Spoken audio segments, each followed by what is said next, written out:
yaşamda vakit sıra. Olar senin tuğan yağından, jillerden de berip vakit sıra. Olar ise tuğan yağından.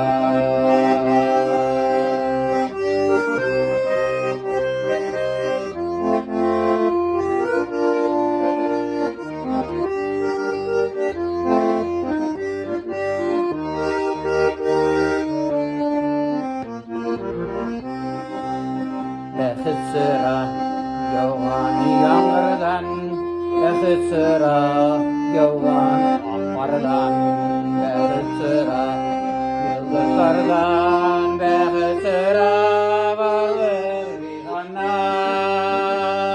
Kıyaşımda vakit sıra kul bit göretken yağını, aydamda sin berip vakit sıra.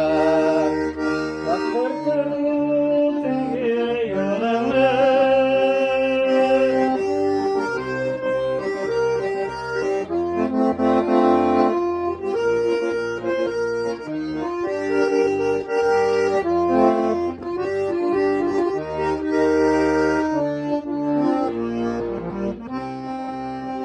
vakit sıra yılgalardan, vakit sıra büyük tağlardan, vakit sıra inançlardan bağlar seni uğrak üstünden. Vurşaklarında ömür sıra, ağır bigrek gönül sıravı.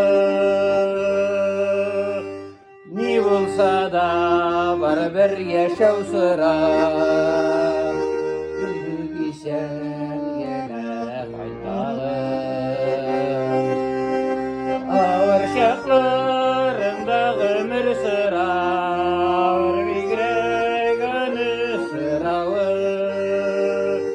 Ni bulsa da var bir yaşav sıra.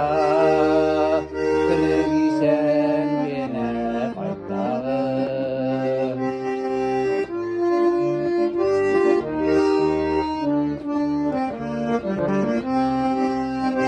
Nerse deseler de ömür sürüm, vakit sürüm.